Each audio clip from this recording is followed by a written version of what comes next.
الجنة. اللهم صل على سيدنا وحبيبنا ونبينا محمد صلى الله عليه وسلم وعلى آل سيدنا ونبينا وحبيبنا محمد وبارك وسلم عليه. امام بخاری رحمت الله علیه فارغ شو لبیان د صلات او متعلقاتنا. صلات او د صلات سره متعلق چې څومره ابحاثو هغې نه فارغ شو او جنازه هم مونځ ده. نو شروع یې وکړه په بیان د جنازه کې. جنازه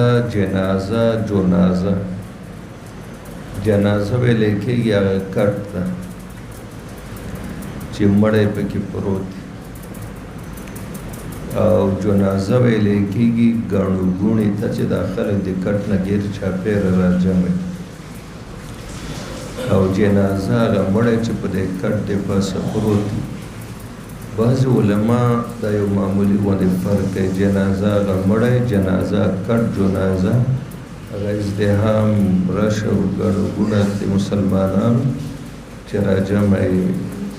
د مړي د کټ نه ګیر چاپېره. او وایي باب ما جاء فی الجنائز ومن کان آخر کلامه لا اله الا الله.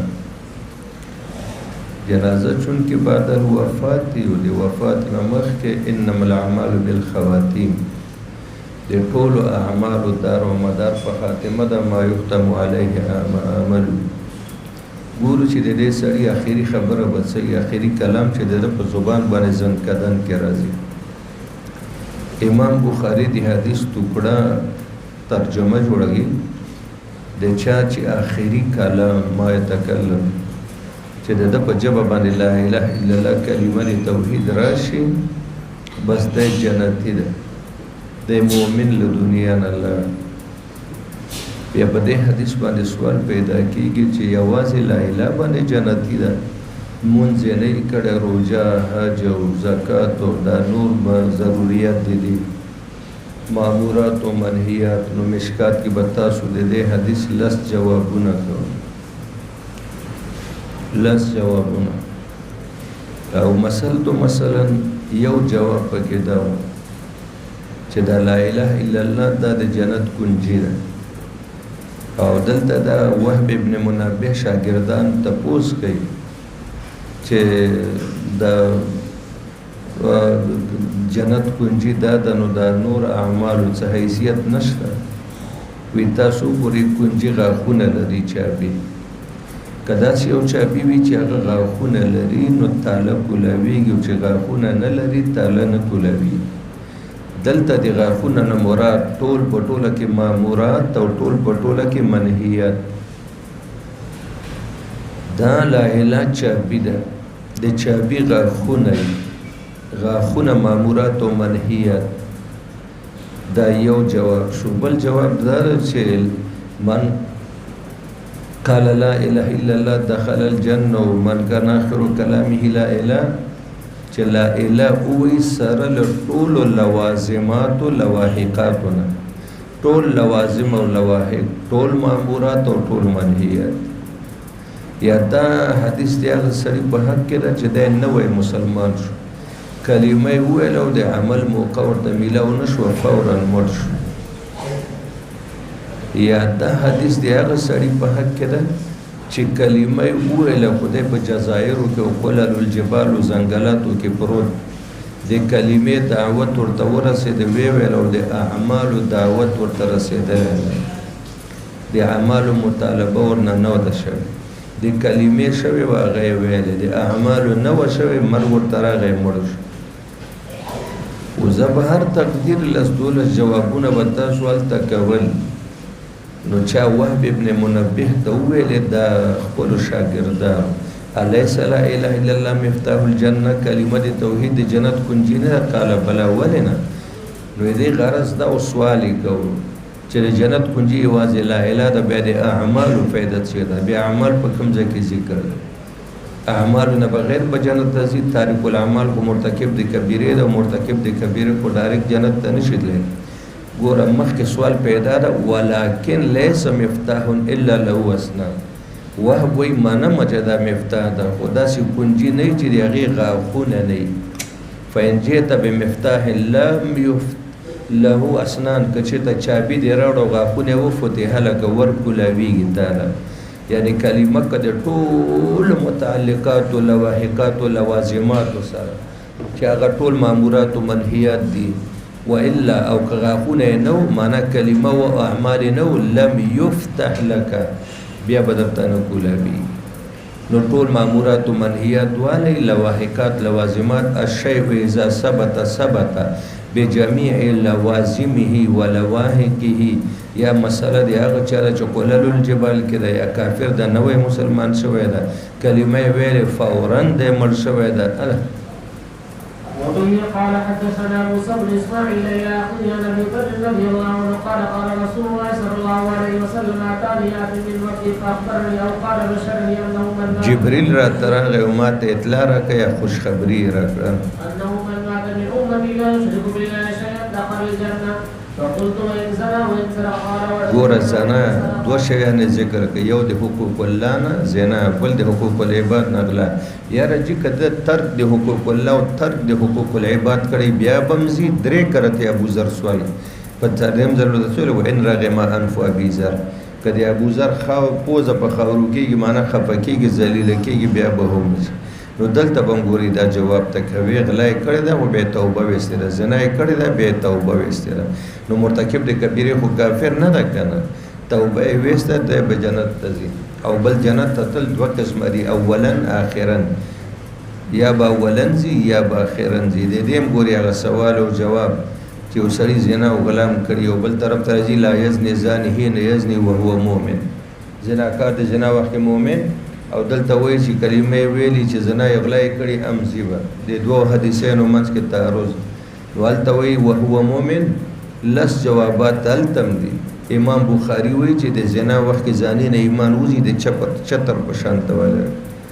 چې د قبیح عمل نه فارغ شي بیا د ایمان یعنی زنا نه کوي زانی پته چال کې چې د مؤمن کامل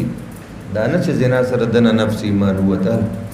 وبه قال حدثنا عمر بن حفص الى اخره قال عن عبد الله رضي الله عنه قال قال رسول الله صلى الله عليه وسلم من مات يشرك بالله دخل النار وقلت انا من مات لا يشرك بالله شيئا دخل الجنه ګوره وقلت ابن مسعود وایي چې ما وویلې یعنی حضور خدا ویلې چې څوک مړ شي او شرک نه کړي دا هغه تحفه ده چې الله پاک په عرش کې شب معراج کې آقا مدني ته ورکړی و درې څلور تحفه یو پکې دا و چې ستا امت کې یو کس مړ شي او ما سره شرک نه کړي زی جنت جهنم نه ساتم او چې شرک کړي جهنم ته بوزم دا دخل النار پورې دا حدیث مرفوع ده وقلت ابن مسعود وی ما دا خبر او کدینه دی خو حدیث موقوف شو من مات لا یشرک بالله شیئا دخل الجنه بیانو چې څوک مړ شي والله سره شرک جلی او خفیف الالوهیت او خالقیت او ربوبیت بده کې نه اب جنت ته داخلي یو نیمه ټوکړه دی حدیث مرفوع ده او نیمه موقوف ده باب الامر باتباع الجنائز مسلمانانو ته بوایي چې الکه تاسو لال شي مسلمان مړ شوی جنازې ته ورشي قبر وباسي اتباع د جنازې پسې تل ګوره دلته د الف د اتباع چې د دې کې غټ کمال دلته زمونږ او د شوافی او اختلاف د خبره دلته مختصره دا کیسې ټول وړاندې وړه دوره کې تیری ځکه به استادانو ویل چې کوشش وکړي مشکاتین خو وای احناف وای چې کله د جنازې کټو چت شي نو د نورو مسلمانانو جنازې نه ورستو تلل افضل دي خبره په جواز عدم جواز کې نه ده کته سو فتاوی ګوري نو تا ته و چې د جنازې کټ نه مخکې ورسته خې طرف ګس طرف تلل ټول جایز دي خو خبره په افضلیت او عدم افضلیت کې ده احناف وی ورستو تلل افضل وي د اتباع ټکي ته وګورئ نو دینه معلومیږي چې دا څوک دي دا به متبعین او جنازه مطبوعه اول ته وی الجنازه مطبوعه نو مطبوع مخکې او تابع ورپسې وی بل دا چې ورستو ورپسې ځي کدا مخکې کسان تینده کوخري د چا خپل وخويږي چې چل شو د جنازې کټ په ولیدو شو خدای مکه نو رستونی کسان به امداد باندې قادری زګه دې تیار کټ ته ګوري چې کوم مخکې روان دی او خوشاته نه ګوري کنه نو د دې وجه نو درېمه خبره ده د میت چې ته قبرستان ته وړې د مثال د میلمه ده د مثال د سره یو او دا څوک شور پسې دي د مثال د قربانو ده او چې کله میلمه سره رواني نو میلمه مخکې قربان ور پسې نو زمونږ مذهب دا چې ورستو ته افضل دي او نبی پاک او ابو بکر چې یو ځل نیم مخکې تللی دي هغه تعلیم للامت او تعلیم للجواز او شوافی وایي چې مخکې تلل افضل من وایي خبره د جواز عدم جواز نه ده خو په دلایلو باندې سړی نظر واچوي د اتباع ټکی یا الجنازة متبوعة یا د جنازې حیثیت د مهمان ده میلمه ده میلمه مخکې او دا څوک چې ځي ورپسې دا قربانه دي قربه وروسته وقيل قال حدثنا ابو الوليد الى اخره عن البراء بن عازب رضي الله عنه قال امرنا النبي صلى الله عليه وسلم بسبع ونهانا عن سبع د وو سيزونه حکم کړي وو نه منع کړی ول یو چې جنازه ته زید دویم بیمار ته پوس کوي یو ځل واجب ده او بار بار مستحب ده کو په ټول کور نه یو قسم بیمار پوسي دلال چې ټول غیر اخلاص ده دا واجب علی الکفایه ده او دعوت چې در کو معنی شرعي نه نو اجابت قبلول دعوت قبلول واجب دی او یو سره کمزور دی ته مدد وکړو چې مدد کې لکه مشتاق ونی بیا به اسرائیل انیسی هغه غریبانان بیګا زیات ونی او د کار سره به کوم ده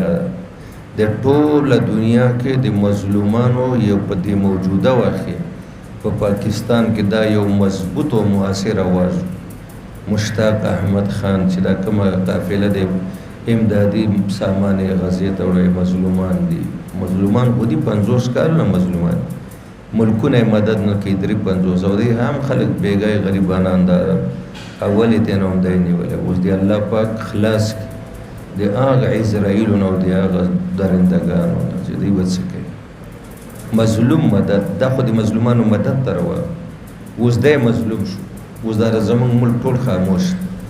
او بیګا د شپې 2 بجې په غیر اسلامي ملکونو کې د خپل 15 ملکونو کسان دي کنه غیر مسلم به کې ډېر 200 کسان دي ټول بیګا په غیر اسلامي ملکونو کې د شپې 2 بجې کفري ملکونو کې احتجاجونه او روډونو تراوت او جرای اسرائیل په دا کشته یو حمله کړې دا کسان یې نیولې د خوشي او دلته قراري څوک دام نه وای چې چیرته کم چې کیسه شوی کنه دا شوی دا موږ تاسو خپل دعا جاری سه چې دا مظلومانو تروانو نصر المظلوم و ابرار القسم ابرار القسم خو تاسو مشکات کوي او څه دی ویلو رحمت الله سره یو سره د لګیا د خخت راوړي سیمټي راوړي سری راوړي او بس بنیاد اچول وي زما والله زما دی په الله قسم چې نن به تر ماخه مزه دا کمره سر ترسو او یوازې ده تا د پته ولګی چې دی نشي رسولی او چې ونه رسېده خدای حانش شو کنه نو ته ورسره تعاون وکړه چې ته تعاون وکړې 2-3 مسلمانانو نو به رسي نو ابرار المقسم بلکې راځي دلته ابرار القسم مداغه چا چې قسم کړی ده هغه په خپل قسم کې بری کړ نو چې ستا دی وس نه کېږي چې یو مسلمان په یو کار قسم وکړي او هغه نشي کوی بیا حانس کېږي او ستا په تعاون باندې بری کېږي نو د هغه سره مدد کول ابرار القسم چې هغه حالف په قسم قریب بری او ذمه شي دا د بل حق د دې نبی پاک مونږ ته حکم کړی او جواب السلام شو تشمیت العاطس او سره وپرنجي هغه الحمدلله تو يرحمك الله بیا يهديكم الله يصلح بالكم ګوره مولانا صاحب د بازو مالدارانو وډیرګانو په وجرو کې پیالې د چاندي وی چینه کې د سونې وی سونې وی پلیټونه د سونې من خپل یو وجره کې د یو کس یو وخت لیدل وې دا د لوخي د سونې او د چاندي استعمالول دینه منع کړی او د سرو زرو ګوتما اکثره د به علم قاریان مچي عوام مچي د سرو زرو ګوتما دا د سړو لپاره حریر نری ورخم او دیباج پیړ ورخم او کسی دا مصر کې به یو قسم کپڑا جوړې دا نیم بکتانو او نیم به ورخم ول استبرق په لکېږي ردی ورخم دا مخ کې چراغلی حریر اعلی او جید نری ورخم دیباج اعلی او جید پیړ ورخم او استبرق ردی ورخم ردی کمزوری بیکار او قسی منصوب بسوی قس مصر کې او کارخانه د سمندر غاړه ته التبه جوړې ده د کې بنی مرخم نیم بکتان ور وبه قال حدثنا محمد الى اخره قال اخبرني سعيد بن المسيب ان ابا هريره رضي الله عنه قال سمعت رسول الله صلى الله عليه وسلم يقول حق المسلم على المسلم حق خمس رد السلام وعياده المريض واتباع الجنائز واجابه الدعوه وتشميت عن العاطف ګور هلته سبا ویل دلته خمس ویل صحیح شوه دا خو تعرض بین روایتین جواب یا له قبیلې د املا بالزائد نه ده یو مجلس کې حضور 15 ویلي بلکې وویلي او یا دا ده چې تصریف په عدد اقل نفي د عدد اکثر نه یا دا ده چې د دواړو نه مراد تکثیر ده نه تحدید دواړو نه مراد سبا او خمسه نه تحدید نه ده تکثیر ال امام بخاری وایي چې دخول میت ته مړی ته ور داخلېدل کمرې ته چې کله د مړ شي او کله کفن ورکړي نو د دې غرض او مقصد او هدف د امام بخاری دا ده په هغې خلکو باندې رد کوي چې هغوی وایي چې امواتو ته به هېڅوک نه ور داخلېږي چې مړه شي بلکې هغه کسان نه هغه کسان به ور داخلېږي چې څوک ورته بیا غسل ورکوي او څوک ورته کفن ورکوي ولې کېدای شي میت بدن کې څه عیب وي بیماري ډېره تېره کړي څه مسله او چې هر څوک یې ګوري بیا د دې میت خو مسلمان خو عزتمند حیان او میتن نو چې هر سړی ورځي وګوري هغه به خلکو ته بیانوي وایي هغه کسان به ورځي چې څوک بیا غسل ورکوي او څوک ورته کفن ورکوي د دې نه علاوه به نور نه ورځي امام بخاري په دې باندې رد وکړه چې نه که څوک غسل ورکوي غاسل که څوک کفن ورکوي میت ته او دارنګه نور مسلمانان که څوک مړی ته کتلو ته چې په کم کمره او برنډه او کم ځای کې میت پروت دی او خلک ورځي نو دخول مړی ته مطلقاً عام د اجازت ده دا نه ده چې هلکه غاسل به ورځي بل به نه ورځي کفن چې ورکوي هغه به ورځي بل به نه ورځي نو په هغې کسانو باندې رد وکړه البته دومره حکم ده چې عام خلک ورتلی شي خو که په مړي کې هم څه عیب ولیده نو تاسو د مړي محاسن ذکر کوئ او په عیوبو باندې پردې اچوئ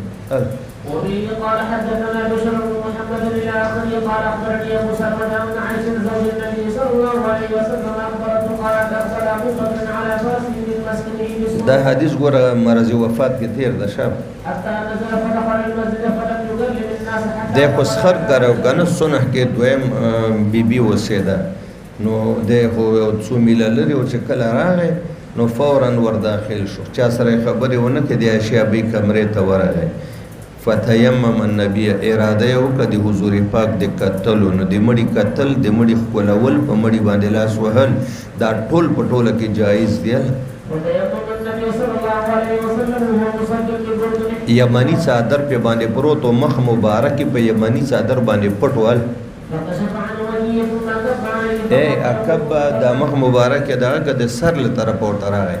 اکب داسې وکړی په دې ټنډه مبارکه باندې درې ځلې ښکل وا حبیباه وا صفیاه وا خلیلاه درې ځلې ښکل کو په هر ځل به دا یو خبره ورسره وفرمایله ګوره دا بعضې خلک وایي مړی سړی چې مړ شي دا انګلیش کې څه الفاظ ورته استعمالي عرب هم اوس داسې کوي چې پلاري موري زوی ښځی خور څوک لاس نه وړي وي دا جراثیم د کمیټې ته ټلیفون وکړي راشي مړی ویسي لمبول په هغې دي کفن په هغوی ده دی لکه د عام سړي غونې جنازې ته ورشي او د عامو خلکو غونې بېرته کور ته راشي حالانکه ګرب ورته نبي پاک ابو بکر صدیق حضور ښکل که حضور عثمان بن مزعون ښکل کړی ده قربان دوه مرګ نه راځي بس یو مرګ درته مقرر وغه راغی قال ابو سلمة فاخبرني ابن عباس ان ابا بكر خرج وعمر يكلم الناس فقال اجلس فابى فتشهد ابو بكر السماع فمال اليه الناس وتركوا وتركوهما فقال اما بعد فمن كان منكم يعبد محمد فان محمدا قد مات ومن كان کیسال ته تیره ده چې ټول صحابه بانګسار او بېهوشه او ناستو عمر صاحب سره توره وایي که چا وویل چې حضور وفات د سر به یا معراج ته تللی ده یا سکته قلبي پرې راغلی لکه په موسی علیه السلام چې راغلی وه نو چې ابوبکر راغی عمر ته ویل راشه وایي نه درځم وی لاس راکړه وایي نه یې درکوم دومره دی غم کې و نو چې کله صحابو ته د آیات ویلې ما محمد الا رسول تر اخره پورې الا من کان یعبد محمد فان محمدا قد مات ومن کان یعبد الله فان الله حی لا يموت ایله د عمر او د صحابه او حواسو کار شروع کتاب وایي چې هم دا اوس آیات نازل شول گویا کې خلکو ته د آیات معلوم هم نه وله وبه قال حدثنا يحيى وای چې هر چا د آیات اورېده د زړه د تسکین او د سکون لپاره بار بار به تلاوت کول. وبه قال حدثنا يحيى بن بكير العاقل قال اخبرني خالد بن زيد بن ثابت ان ام العلاء امراه من الانصار بايعت النبي صلى الله عليه وسلم اخبرته انه اقتسم المهاجرون قرعه فقال بنا مؤمن بن مظلوم فانزلناه في ابياتنا فوجعه. دې ټکي مطلب باندې پوه نه شو د لفظ اول ځل راغی مخکې دا حدیث تیر ده خو ځینې الفاظ دې کې داسې راغلي چې هغه مخکې نه راغلي. دلته د ام العلا چې ده د ډېره لویه صحابیه ده او مجاهده صحابیه ده. دا په بیعت کړو د حضور پاک سره. وایي کله چې مهاجرینو د مکې نه تشریف مدینه منورې ته راوړه وی دلته خو د هر انصاري دا تمنا او تقاضا و چې میزباني زه وکړم دا زما میلمانه شي بل خو هغو ډېرو وی بیا بس صحابه کرامو ته انصارو د مدینې ته نبي پاک ولې پچه واچوئ دا 50 مهاجرین دي مثلا او تاسو په دې باندې دا 20 ګوره 10 ګوره پچه واچوئ چې د چا پچه وخته همغه کس به انصاري ځان سره بوځي کور کې به کمره ورکړي ځای به ورکړي عقد د موافقات وي دا دواړه سره ورونه. ام العلا وایي چې موږ پچې واچولې ځکه یې ویلې صدا بل ویلې صدا جګړه جوړېده حضور ویلې پچه واچوئ. وایي زمونږ په برخه باندې حضرت عثمان بن مظعون ورسېده زمونږ په برخه باندې وایي دی پچه کې دی ورسېده دا د نبي پاک رضاعي ورور ده دا همغه صحابي ده چې حضور پاک وچړل او په دغه ځای ښکل کو د هغه په مخ باندې د حضور د سترګو مبارکې اوښکې هم تویې شوي بچې د چا په مخ او بدن د آقا مدني د سترګو اوښکې تویې شوې هغه باندې جهنم آرام ډېر مبارک صحابي ده او دا په ټولو صحابهو کې اول ځل وفات مدینه کې هم دی نو دی وایي زمونږ په برخه باندې وخته اوس پوه شو په دې باندې من خپل کور کې ځای ورکړه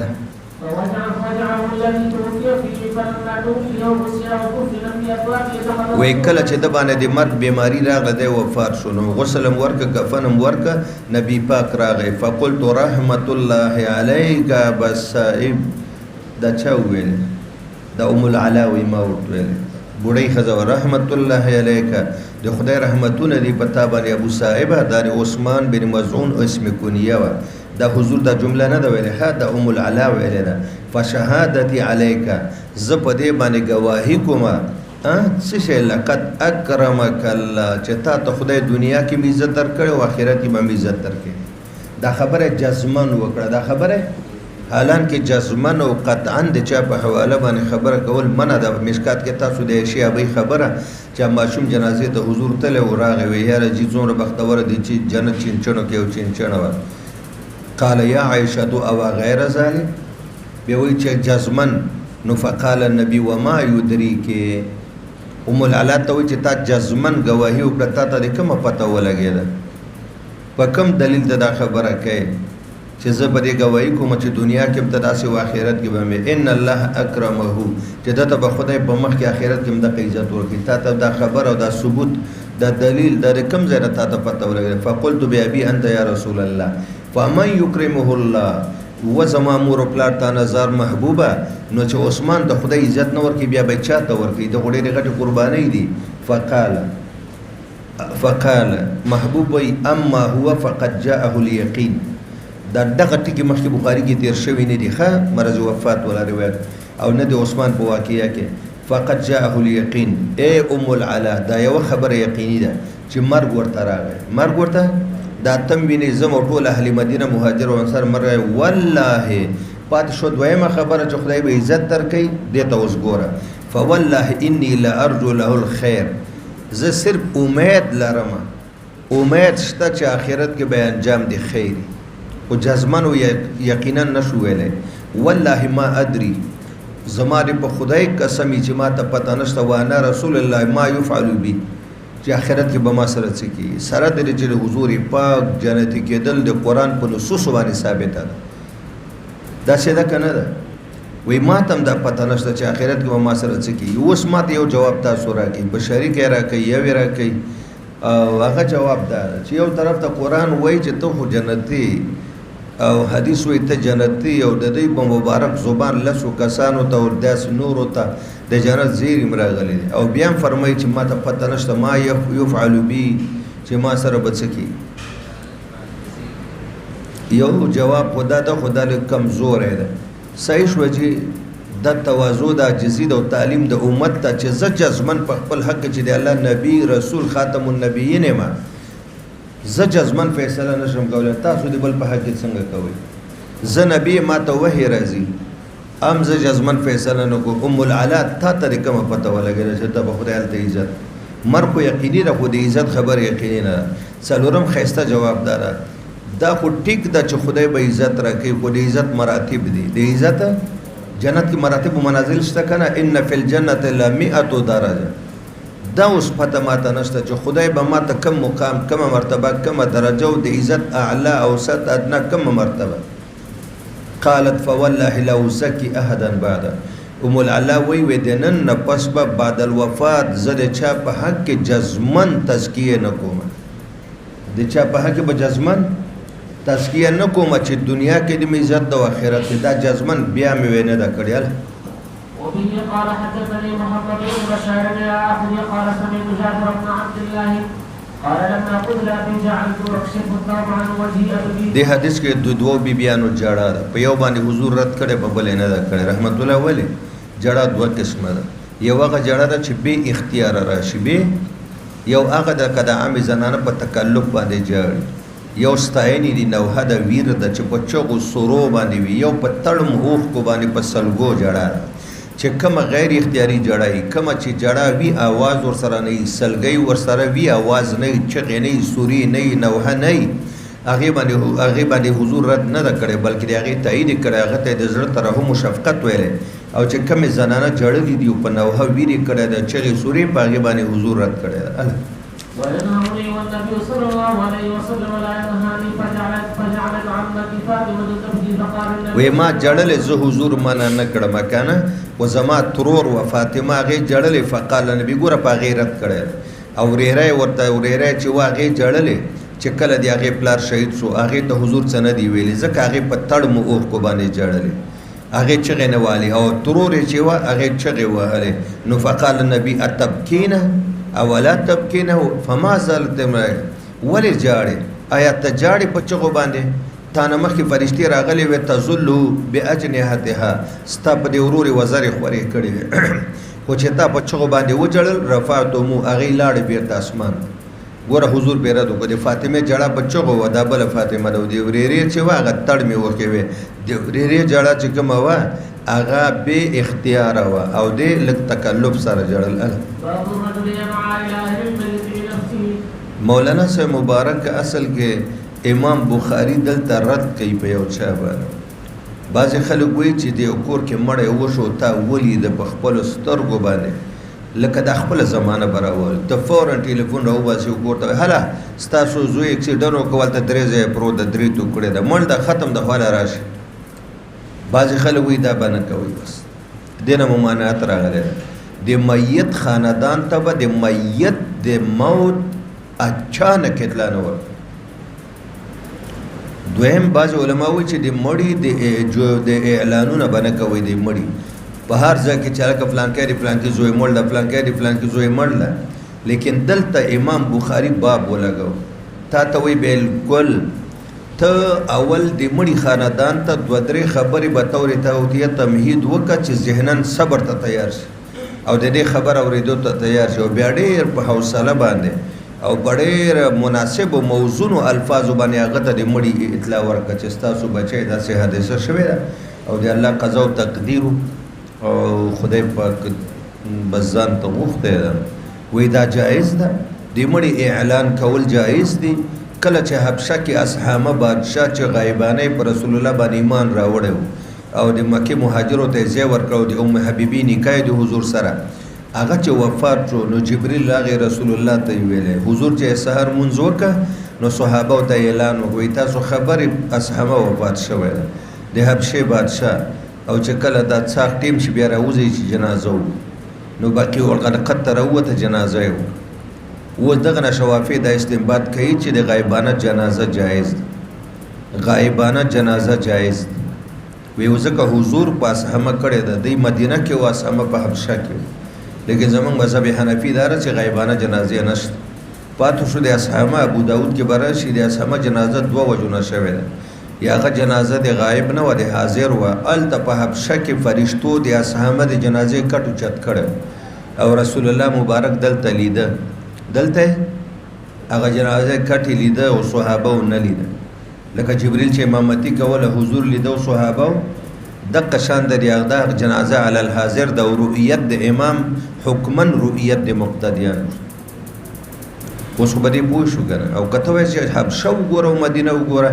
نو دا راته ووایه چې شام وګوره شام اول دغه موته علاقه وګوره او درې عظیم کمانډران عبدالله ابن رواحه زید ابن حارثه او جعفر طیار نو چې کله حضور هغه مسجد نبوي منبر باندې ناست و داسې مبارک کتل سترګې نه رپولې وی هغه د عبدالله ابن رواحه شهید شو جنډه د جنگ زید واخیسته بیا یې ژړلې داسې اوښکې روانې وي هغه د زید هم شهید شو نو ناس مدینه منوره کې ده او په موته کې یو میاشت مزل ده چې په مزه مزه یو منځ کې ډېرې شپې کوي او که مسلسل یې کوي 15 نو هلته دا کمانډران لیدل که نه لیدل دا معجزه ده که نه دا کشف ده که نه کشف قدرت واقعت نبي روحاني پاور ډېري دقه شانتې له مدینې نه هلته په فضا کې دی اصحابه رضی الله عنه کټ لیده دا جنازه علی حاضر شو دویم روایت به ابو داود کې راشي چې دا د هغه خصوصیت او کرامت او خصوصیت وای دی چې دا عمل به بل چا سره بیان کړي و ټیک د کېږي ملکونو کې خلک یې کوي خو اصلي دا مذهب د شوافیو د زمونږ مذهب کې نشته نو اوس دې نه درې مسلې راووتلې وایي د وفات خبره د حسرت خبره ده د غم خبره ده ناخوشګواره خبره ده خو بیا یې هم که سړی خاندان د مړي د اطلاع ورکوي جایز ده امام بخاري په هغه ورت وکړه چې د جاهلیت په زمانه کې به په ناشنا طریقه باندې دغه ورکول خبرونه ورکول په کور د خاورې واوړې دی تباه شوې مورې بوره شوه ولې څه چل ده پلان کې مړ ده وایي دا کیسې مه کوه بل غرض یې دا ده چې جنازه تیاره شي د جنازې اعلان او خلق خبرول دام جایز دی وبه قال حدثنا اسماعيل الى اخيه عن ابي هريره رضي الله عنه رسول الله صلى الله عليه وسلم عن النجاشي في يوم الذي مات فيه وخرج الى المصلى فصف بهم وكبر ګوره عیدګاه ته راووت او صفونه جوړ کړه وکبر اربعا زمونږ مذهب حنفي ثابت شو څلور تکبیره جنازه یې ورباندې وکړه ښه وبه قال حدثنا ابو معمر الى اخيه عن انس بن مالك رضي الله عنه قال قال النبي صلى الله عليه وسلم اخذ رايه زيد فاصيبه اخذها جعفر فاصيبه اخذها عبد الله بن رواحه فاصيبه وسوګر یو اعلانې فاصيبه هغه د حضرت زید فاصيبه شهید شو جنډه وخت جعفر فاصيبه شهید شو جنډه وخت عبد الله بن رواحه فاصيبه شهید شو دا روایت دلته ولې راوړانه سره بل مطلب د امام بخاری نه ده د دې لپاره که څوک دا اعتراض کوي چې تاسو وایئ چې اصحابه یې لیده څنګه یې لیده هغه په حبشه کې او دلته مدینې نبي پاک لیده نو موږ وایو چې په دا موته کې دا درې کمانډران میدان جنګ کې څنګه لیدل خو هغه کشف و دا کشف ده هغه معجزه و دا وله او د محبوب د سترګو نه اوښکې روانې وي ځکه درې عظیم کمانډران شهیدان شوي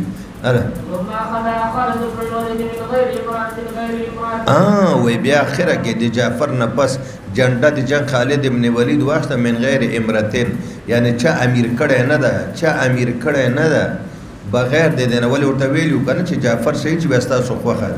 وی من غیر امرتين بغیر د دې نه چې خلک به راځم شي امیر مقرر کی ګرم جنگ او میدان جنگ ګرم او جنډه واخته په فتح له الله تعالی ورته فتح ورکړل اذن بل اجازه دې ته نو چې چاته وای چې مخکې شته جنازه او کدا معنا نه ده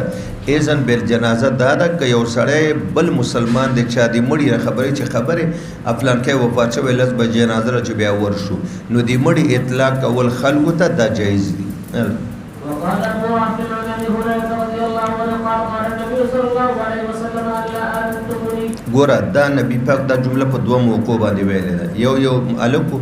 هغه د مسجد نبوي خدمت کوي وفات شوی او هغه اتفاقا د شپې او باران صحابه او کفن دفن حضور خبر نه ک بیا چې سبا ته حضور ته پوسو ک ویل اخو وفات شوی ما ته ولې نه ویل الله زنتمونی زه ولې نه خبره ولم چې جنازه مې کړ دویم یو بوډۍ خزا هغه د مسجد نبوي خدمت جارو کوي به د شپې او وفات شوی خټه وی باران صحابه ویل چې حضور ته تکلیف نه ورکو ورځ دوه پس نبی پاک ته پوس کوي ا بوډۍ نه ښکاری وی چې اخو وفات شوی کله وی او شپه دوه مخکې وی تاسو الله زنتمونی ولې ما ته اطلاع رانه زم ولې خبر نه کړم چې ما ور باندې جنازه کوي راشي ما ته خبر وخی بیا لاړو حضور په خبر جنازه ور چې یو ځل جنازه په میت وشي دویم ځل جایز ده خدا دې هغه بوډۍ خصوصیت وګڼه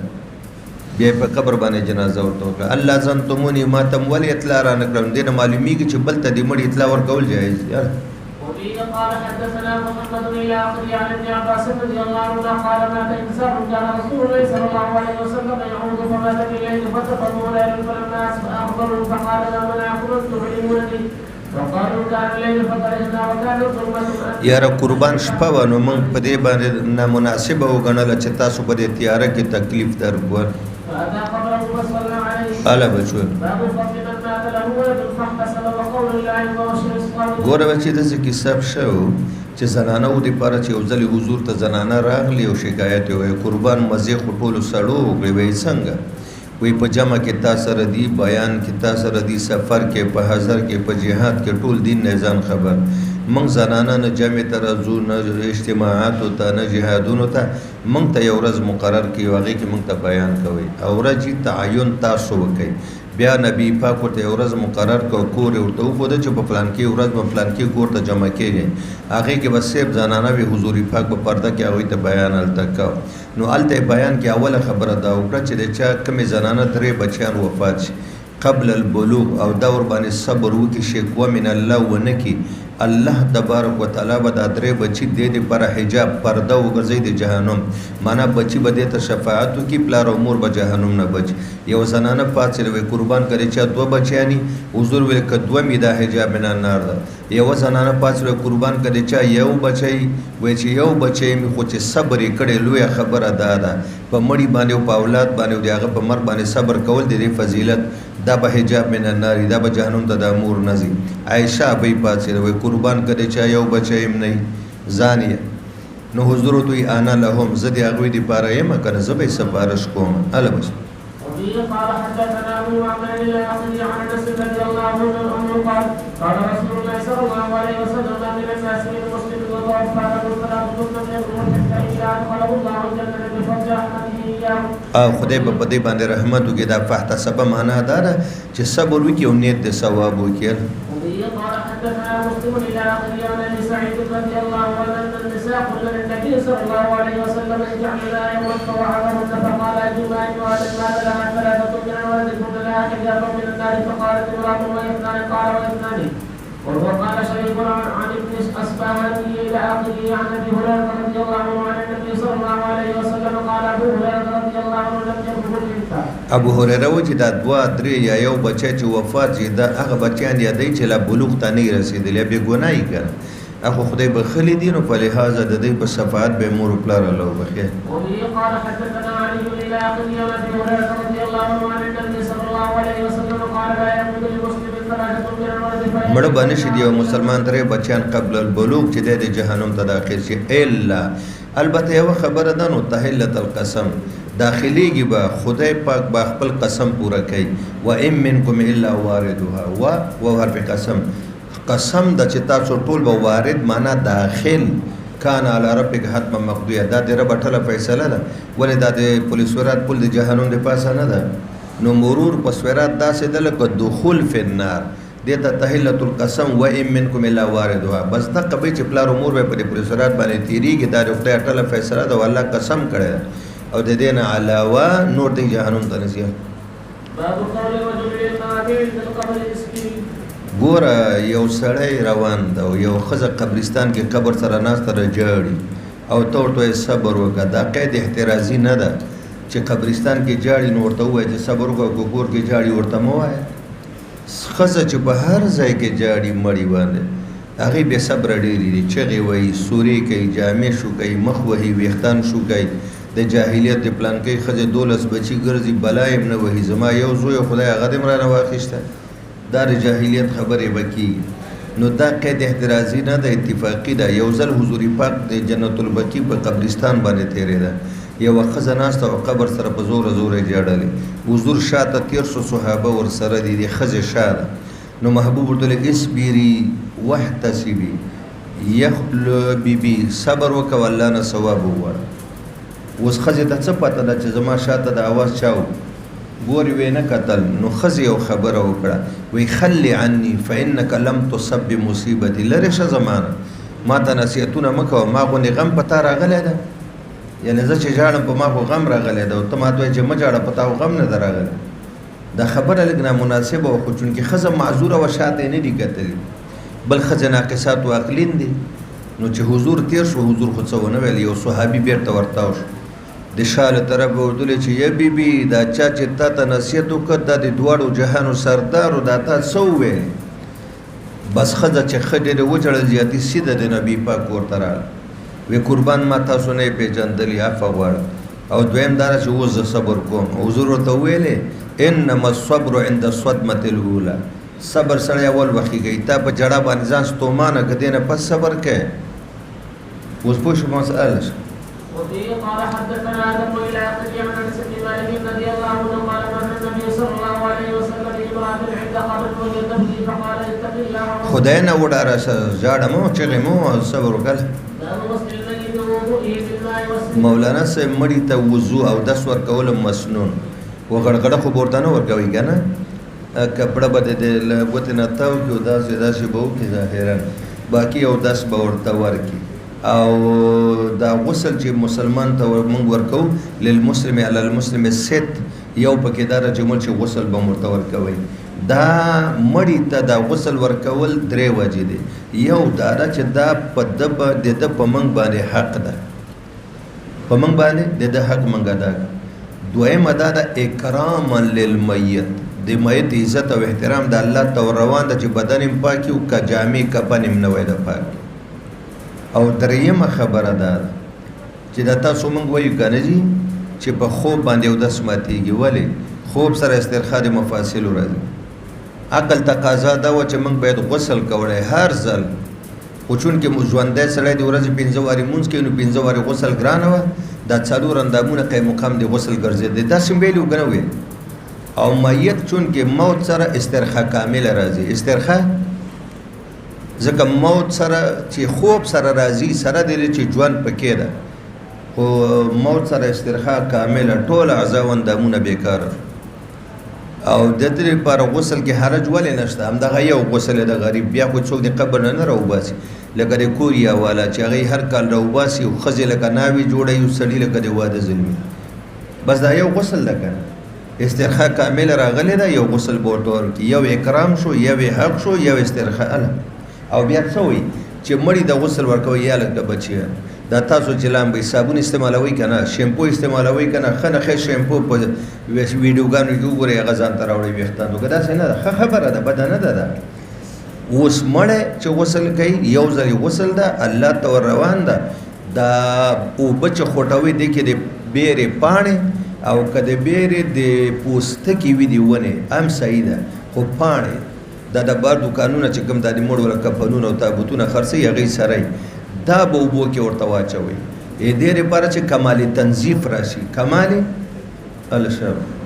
وحدثنا ابن عمر رضي الله عنه عن سعيد بن زيد رضي الله عنه وحمله وصلى ولم يتوضا وقال ابن عباس رضي الله عنه المسلم لا يجلس حيا ولا ميتا ګوره ابن عمر بچی وفات شو ولم يتوضا او داسې ورته ورنک وقال ابن ولې یعنی د هغه که ژوندو په شان او داسې ورنکه او وی المسلم لا ينجس حیا ولا میتا میت خو مسلمان خو نه نجس کېږي که دی ژوندی وي او که دی مړ وي خو ما ویل چې دا اکرام ده او حق ده او هغه بل سبب دا موږ ذکر او ګورئ چې دغه غسل ورکول کفن ورکول دعا صلات جنازه کول 3 په قبر باندې خاورې اړول 4 دا ټول له قبیلې د فرض علی کفایه نه فرض علی و چې کلی کې یو سړی مړ شي نو غسل بټو وي دا غسل بټول کلی باندې فرض ده او که یو 2-3 کسان ورکړي غاړه خلاصه شو کفن ته به ټول کلی راټولي کنه یو څو کسان به د قرنګ د جنازې ته 10 کسان راغلي دي ول د بیلچې 100 کسان سره دي دا ټولي کیسې فرض علی کفایه دي وقال صاحب رضي الله عنه لو كان النبي صلى الله عليه وسلم وقال النبي صلى الله عليه وسلم ګوره وای بعضې خلک وایي چې مړی روح ته نه وځي دی نجس ده وایي قسم په خدای که مړی نجس وای که ما پې باندې لاس هم لګولی ویل وقال النبي صلى الله عليه وسلم المؤمن لا ينجس شب وبه قال حدثنا اسماعيل الى اخذ بن ابي الانصاري رضي الله عنه قال قال دخل علينا رسول الله صلى الله عليه وسلم حين توفي زینب بی بی وفات شو ام عتبیه مشر زنانه و مدینه کې بچ کم کور کې زنانه وفات شو یو په پکې دا خامخا غسل به ورکاو نو د حضور پاک زینب لور دا وفات شوی و نو حضور تل اغسلنها زما دی بچی ته غسل ورکي ثلاثن په بدن درې واری وبوړوي او خمسن یا 15 او اکثر من ذالک یعنی 15 نه زیات ان رایتن کتا سوی مناسبه غنی کتا سوی یعنی څومره وبچ مناسبه غنی خو چې لوټه باندې اچوي د کوشش کوي لکه سړیو ځای وای یو دوا درې چې طاقت ددي بما ان وسدرن وبو خټوي خو د بیري پانی پکې واچوي وجعلنا فی الاخره کافور هغه شینولي بشان د تکسپینه دارونه د کافور د کتابو منځ کې خلک دي چې حشرات ورته رانشي کافور بیا پکې واچوي کافور یا نیم یا پورا کافور دې لپاره چې هغه دا کافور باندې د غسل ورکې نو د قبر چینجی د دې بدن ته بیا زر نه رانیږي کی یا حشرات الارض د بیا زر نه رانیږي کی جنس حشرات د دې د بوی نه ځان سات و د چا چې کتابخانه وی کې هغه کې دا ځینې وخت وګوري پانی خراب شي دا کافور والے نیم کوي او د کتابونو په دې منځ کې لګ لګ کې د کتاب ته به حشرات ناراضي وینا وغیرہ ذالک ناراضی نو رسول الله خدا تعلیم امت ته رسول الله بچی ته قبر حشرات جوختم ناراضی دا تعلیم د امت ته چې کافرم لګ پکې واچو چې کله فارغ شي فادینی ما ته خبر راک فلما فرغنا اذن او جمن د غسل نه فارغ شو اقام خبر کفاتانا حق نو موږ ته خپل لنګ راک لنګ فقال موږ ته فرمایل اشعرنا د قبر لاندې د قبر د کفن لاندې د کفن لاندې د دې شعار او ایاهو زما دالنګ د زما لور ته د کفن لاندې شعار وګرځوي یعنی ازارو د زنانه پرتوک چې شعار هغه کپڑے ته وای چې بدن سره بلا حائل لګي بلا حائل لګبنن کمیس نمخ بدن سره لګي کنه یعنی اول د دې نامونه لاندې بدن زما دالنګ توکي بیا ورته کفن ورکي د تسویل کېږي تبرک بیاثار صالحین تبرک بیاثار انبیاء تبرک بیاثار صحابه تبرک بیاثار اولیاء و صالحین دا جایز د تبرکت د پاره ورته خپل لنګ ورکه چې دا ورته لاندې د کفن د لکه ژوند کې چې پرتوګ استعمالي دا باغ شانت تاو کې د ټکی باندې امام مالک استدلال کړی امام مالک صاحب چې د زنانه د پاره و کپړې دی په کفن یو داسې کپړه ده چې هغه د دې کوناټونه او د پتنونو نو د پونډې نه تاوش د دې نور کپړونه علاوه لفافه ازار قمیص خمار د دې نه علاوه او خرقه تربت بها صدای اغینه علاوه آی په دې باندې استدلال تبرک بیا ساری صالحین دا جایز د څوک چاته وي سری سکتی ته یو سړی راغی وی سه بیا جوړه جامې راکوي څه به کوي چې مل شمال به کفن راکي د قبر عذاب هغه له بچای کزر خپل سرمنو باسمه او تا زما په سرمن کې تاو کې او ستا خپل عمل ټیک نه بیا نه بچ کېږي وزت تبرک بیا ساری صالحین دا جایز ده ګوره یو ځل د میت بدن د ټکی باندې ځان پوي کې کلی کې بخله درته تاسو کې امامان یو ځل د میت په ټول بدن باندې بل استیعاب او به اچول دا فرض دی چې سر نه تر خپو پورې بدن مکمل لونش بل استیعاب یو ځل دا فرض دی او البته تسلیس درې واری وبا چول دا مسنون دی لکه حضور ویل درې واری واچوي 15 واری او دا متفقون علیه مسله ده یو ځل فرض درې واری سنت او د درې ورونه زیات چې هغه بیا مستحب حسن بصری او امام مزنی په شوافیو کې دی هغه مذهب دار چې تسلیس واجب یو ځل اچول دی وبو په میت فرض دی درې واری اچول واجب دی غرض د امام بخاری دلته د څه کوي دا په هغه کسانو باندې رد او تردید کول غواړي چې هغه تسلیس ته واجب وي چې هغه حسن بصری د امام او دلته موافقت کړي د جمهور سره چې یو ځل وبا چول فرض دی او درې واری وبا چول سنت دی لکه موږ چې ژوند دی یو ځل وینځل د اندامونو فرض دی کنه دی او تسلیس سنت ده کنه ده ها کذا بعد الوفات اله وبه قال حدثنا محمد بن احمد رضي الله عنه قال دخل علينا رسول الله صلى الله عليه وسلم ونحن نغسل ابنته فقال اغسلنا ثلاثة او خمسة وكل من ذلك بماء مسجد واجعلنا في الاخرة كافورا فاذا فرغتن فآذنني فلما فرغنا اذنه فالقى الينا حقه فقال أشعر ما إياه فقال أيضا وحدثني حفصة بن محمد وكان في أبي أفسد يصلها وكان ګوره وترن طاق عدد مخکې مې ورته وویلې که نه 1 3 5 اووه 9 11 وكان في أنه قال يتبع بما او ګوره چې کله غسل ورکوي نو خی طرف نه شروع کړه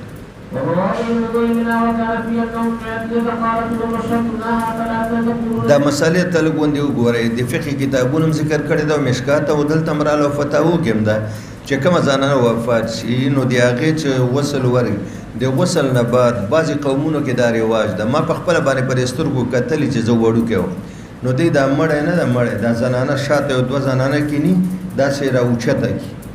او دا مړی د خپلې سینې ته تکیه کي دا مړه زنانه که ځوانۍ که بوډۍ نو دا ویښتان یې ورته په تولیه وچ کي هغې نه پسې غوړ کي بیا ورته ګومنځ کي بیا ورته چنټکې کي هغه دا څه شی ورته وایي کونڅۍ بیا ورته کونڅۍ کي او دا کونڅۍ شاته واچوي یوه زنانه مړه شوې وه مدینه کې عایشه ابۍ ورغله نورې زنانه ناسته وې سر یې ورته غوړ کړی او ګومنځوی نو عایشه ابۍ ورته غوسه وکړه ولې دا ناوې ده دا خاوند ته ناوې لېږئ تاسو ناوې جوړوئ دا قبر ته روانه د مړه ده او که نه د دې د واده ورځ د ناوې جوړوئ مه کوئ داسې د خدای بندګان نو ګوره ګومنځول یې نشته غوړول یې نشته شوافي حضرات دا وایي وی د ښځې ویښتان به راولي 3 کونڅۍ به یې کي او 3 وړه به شاته واچوي شاته به یې واچوي او احناف وایي چې 2 کونڅۍ به کي او دواړه به یې مخې ته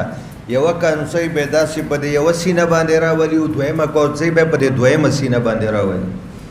کونڅۍ به 2 3 به نه وي شاته به نه وي مخې ته به وي اوس دلته دی دا استدلال کړی زموږ روایتونه خو شاته را روان دي وی ولې ام عطیه د حضرت زینب بیبي ویښتان 3 کونڅۍ کړي دي او بیا شاته اچولی دي نو تاسو یوه قاعده یاده کړې وړه دوره کې دې ته وایي عمل د صحابیې یو عمل د صحابي یا صحابیه چې بدون اذن النبي بدون امر النبي بدون علم النبي بدون تقریر النبي هغه حجت نه دا خو د حضرت ام عطیه خپل یو ذاتي عمل ده چې کړی نه ورته حضور امر کړی ده نه حضور او نه بیا حضور په کفن کې کتلی دي او 2 کونڅۍ به دواړه به مخې ته یو به یو سینه باندې او بل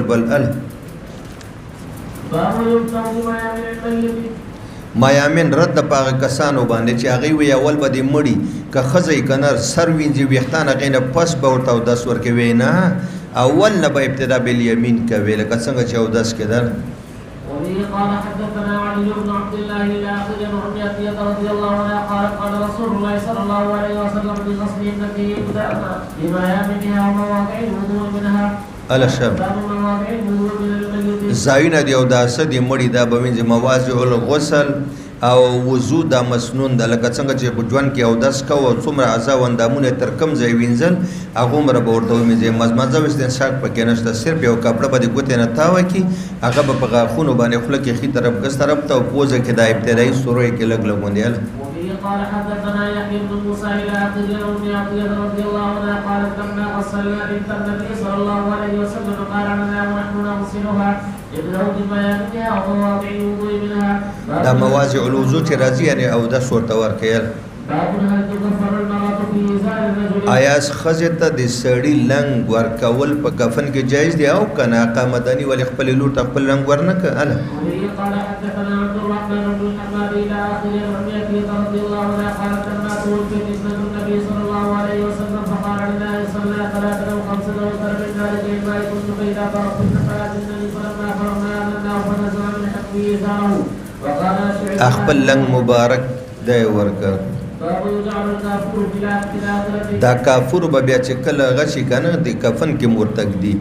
ځکه چې دا کفن زر زوړ نشي او حشرات خراب نه کی منګ وای کافری خودل مستحب دي او بوبو کې اچول مستحب دي او په کفن کې خودل مستحب دي او شوافی او اصحاب ظواهر او واجب وای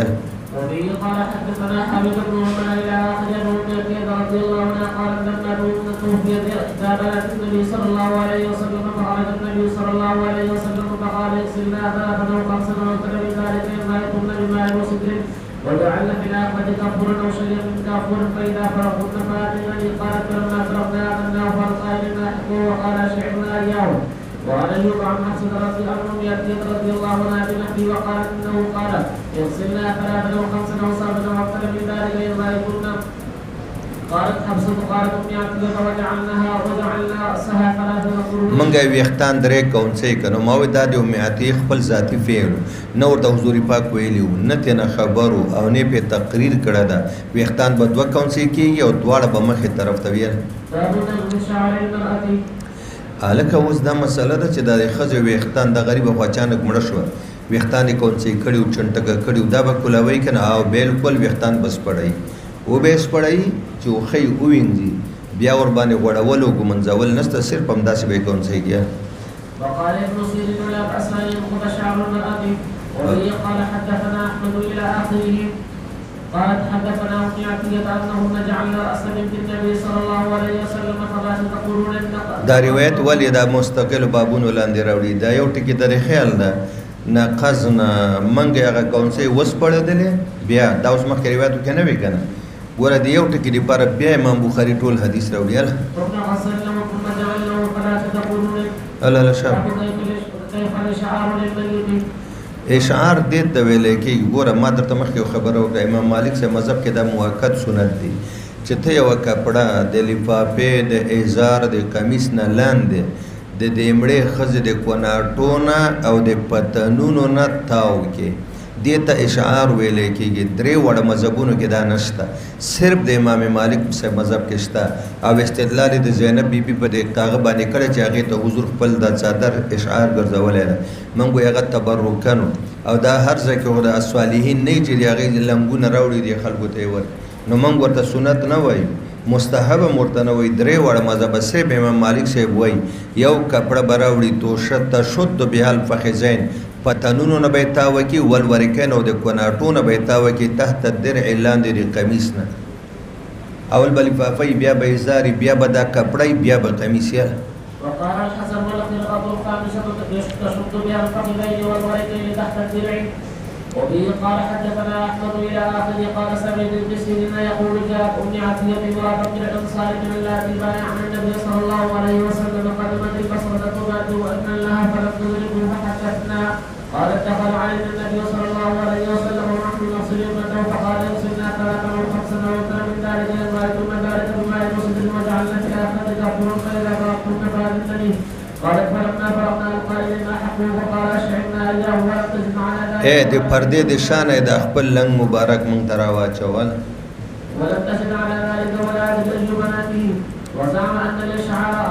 الفقنها فيه وكذلك قال كان ابن سيرين يأمر بالمرأة أن تشعر ولا تؤزر. يأمر المرأة أن تشعر ولا تؤزر دا شعاره به د ازار په شان ازار خو بیری کنه پرتو په ځای استعمالي خو شعاره به د هغې نه لاندې د هغې نه به کمه وي لکه ګوره دا چوتی دغه شان د شی وړه کپړه به یو ازار خو غټي که نه هغه پوندو پورې وي دی نه هله ایا د ښځې ویښتان به درې کونڅې کېږي هله وبه قال حدثنا قبيصة بن آخر رضي الله عنه قال غفرنا شرع بنت النبي صلى الله عليه وسلم تعني فلا تقولن وقال وكيل سفيان ناصيتها وقرنيها باب يلقى شعر المرأة خلفها ثلاثة. اچولې به شي کونڅې د ښځې وروسته ثلاثة قرون دا د شوافي او مذهب ته د حنابلة ول. وبه قال حدثنا مسدد بن آخر رضي الله عنه قال توفيت إحدى بنات النبي صلى الله عليه وسلم فأتانا النبي صلى الله عليه وسلم فقال اغسلنا بسد وترا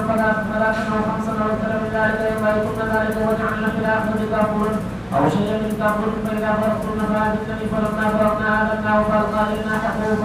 وغفرنا شعرنا ثلاثة قرون وألقيناها خلفا باب ثياب البيوت للكفن.